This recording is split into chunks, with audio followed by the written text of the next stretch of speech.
اب یہ جو تازہ ترین اسرائیل کے نمائندے نے انسانی حقوق کونسل میں پی ٹی آئی کے چیئرمین اور پی ٹی آئی کی تحریک فساد فی الارض کے اوپر جو اتنی سپورٹو بیان دیا ہے، یہ کوئی یکدم نہیں ہے۔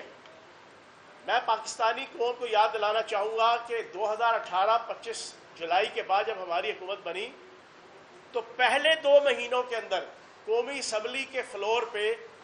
پنڈی سے رکن قومی اسمبلی آسما عدید نامی جو ہماری پی ٹی آئی کی تھی، انہوں نے پی ٹی آئی کے چیئرمین کی خاص آشیرواد کے اوپر ایک ریزولوشن جو ہے وہ اسمبلی میں پیش کی تھی۔ اگر پاکستان کی عوام کو یاد ہو، اگر میڈیا کو یاد ہو، وہ یہ تھی کہ اسرائیل کو فوری طور پہ تسلیم کیا جائے۔ کیوں؟ کہ اسرائیل اور یہودیوں کے ساتھ جسٹیفیکیشن کیا دی گئی تھی اس پروپوزل کے اندر؟ وہ پروپوزل کوئی آسما عدید نے اپنے ہاتھوں سے نہیں لکھی تھی، اس کا جتنا آئی کیو لیول ہے وہ میں اچھی طرح جانتا ہوں۔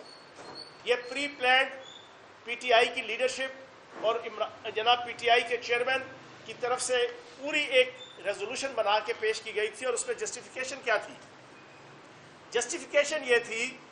کہ ریاست مدینہ جب نبی پاک صلی اللہ علیہ وآلہ وسلم نے بنائی تھی تو اس وقت ریاست مدینہ کے ارد گرد کئی یہودی قبائل تھے، ان کے ساتھ نبی پاک صلی اللہ علیہ وآلہ وسلم نے بڑا اچھے معاہدے کیے تھے اور ان کو امن اور سکون کے ساتھ رہنے کی شورٹی دی تھی۔ تو اگر نبی پاک صلی اللہ علیہ وآلہ وسلم جناب ایک ریلیشن شپ رکھ سکتے ہیں اپنی ریاست کے اندر یہودیوں سے، تو پاکستان کیوں نہیں رکھ سکتا؟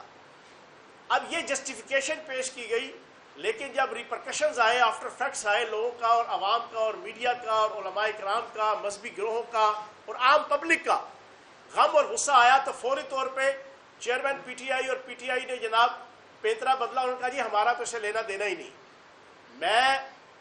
اس تاریخی وقوع کے حوالے سے بھی جناب آپ کو کلیئر کر دوں پاکستان کی عوام کو کہ ہجرت مکہ کے بعد نبی پاک صلی اللہ علیہ وآلہ وسلم اور اس وقت جو مسلمان تھے مٹھی بھر جنہوں نے ریاست مدینہ بنائی تھی،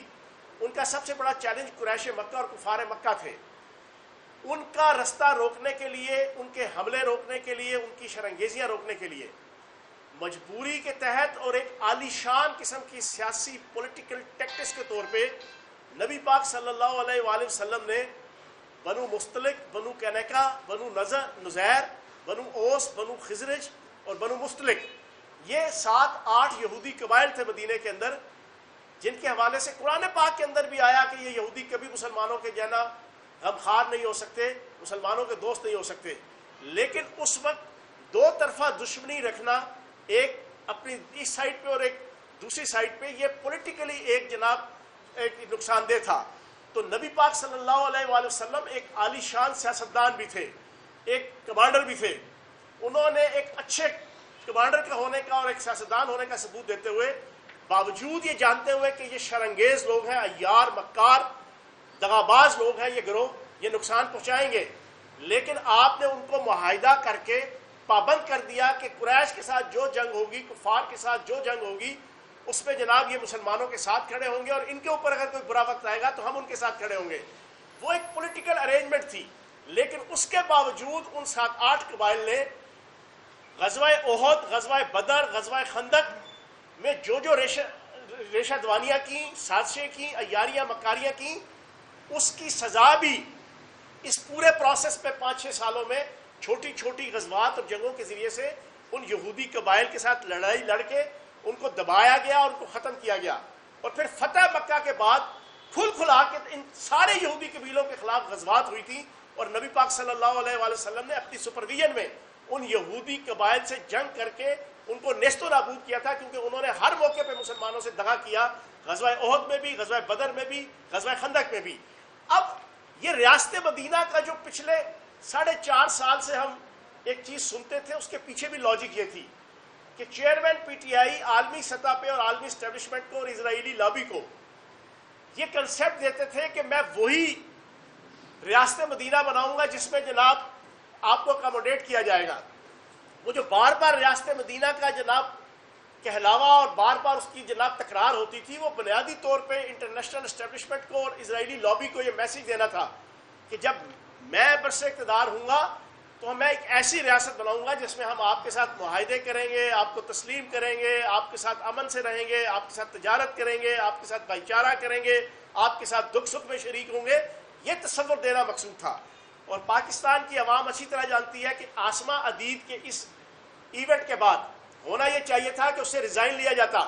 اس نے پوری پاکستانی عوام کو جناب دکھ اور درد دیا تھا اور ان کے ایمان کو جناب سے چھیڑخانی کی تھی، لیکن کچھ نہیں کہا گیا. پھر کیا ہوا؟ پھر اس کے بعد دوسرا event, P T I chairman نے اپنی وزارت عظمیٰ کے اندر پاکستان کی 75 سال کی ہسٹری میں صرف ایک بندے کو پاکستان سے پاسپورٹ کے ذریعے سے جناب اسرائیل کا پاسپورٹ جاری ہوا اور اس کو بھیجا گیا جناب اسرائیل. وہ ایک بندہ تھا، وہ بھی پی ٹی آئی کی حکومت میں وزیر اعظم چیئرمین پی ٹی آئی کی قیادت میں جناب اس کو بھیجا گیا. تیسری چیز، یہ بھی ایک تاریخ کا ایک جناب سیاہ باب ہے کہ پی ٹی آئی کے دور حکومت کے اندر پہلا ڈیلیگیشن جو ہے وہ اسرائیل گیا تھا، جس نے وہاں جا کر جو بھی تجارتی یا سفارتی یا ثقافتی معاملات طے کرنے کی کوشش کی تھی، اور اس ڈیلیگیشن کو لے کے جانے کے حوالے سے جتنی لیگل کوڈل فارمیلٹیز تھی وہ اس دور کے اندر پوری کی گئی. اب یہ جو میں نے 3 وقوعے بتائے ہیں، یہ بنیادی طور پہ میں نے آپ کے سامنے اپنا ایک پورا کیس بنا کے جو پوری پاکستانی قوم کے ساتھ کھلواڑ ہو رہا ہے. اسرائیلی لابی پچھلے 1.5 سال سے تحریک فساد فی الارض، ڈیفالٹ کا نعرہ، آئی ایم ایف اور اربوں ڈالرز کی انویسٹمنٹ کے ذریعے سے پاکستان کے اندر عرب سپرنگ کی طرح، جس طرح پچھلے 10-12 سالوں میں آپ نے دیکھا کہ عرب ممالک کے اندر ان کی ڈکٹیٹرشپ، ان کی بادشاہت، ان کی آمریت کے خلاف سوشل میڈیا کے ذریعے سے 4-5 سال ان ممالک کے اندر سوشل میڈیا کے ذریعے سے عرب ممالک، یمن، لبنان، شام، عراق اور بہت سے ممالک وہاں کے، ان کی عوام کو یہ بتایا گیا ایک لالی پاپ اور ایک سہانا لالی پاپ جس سے ہر بندہ اٹریکٹ ہوتا ہے، آبویسلی ہوتا ہے، حقیقی آزادی، آمریت کے خلاف آزادی، جناب بادشاہت کے خلاف آزادی، آٹوکریسی کے خلاف آزادی، معمر قذافی سے آزادی، صدام حسین سے آزادی، فلاں سے آزادی. 4-5.5 سال ہر ملک کے اندر وہاں پر جناب یہ پورا ایک ماحول بنایا گیا سوشل میڈیا کے ذریعے سے. اور پھر یہ پیچھے پوری اسرائیلی لابی تھی اور انٹرنیشنل جناب آپ کی ایجنسیاں تھی اور اسٹیبلشمنٹ تھی. پھر کیا ہوا؟ آپ نے اپنی آنکھوں سے دیکھا، ان تمام ممالک کے اندر انقلاب آ گئے، تبدیلیاں آ گئیں، معمر قذافی بھاگ گیا، صدام حسین لٹک گیا، کوئی مارا گیا، سب کچھ ہو گیا، لیکن وہاں جمہوریت نہیں آئی، وہاں پر انسانی حقوق نہیں آئے، وہاں پر تباہی و بربادی آئی، وہاں پہ گلی گلی محلے محلے میں خوریزی آئی. آج بھی ان تمام عرب ممالک کے اندر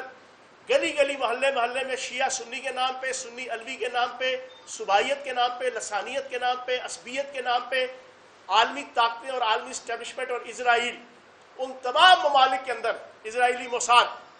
تمام ممالک کے اندر خانہ جنگی انہوں نے برپا کی ہوئی ہے.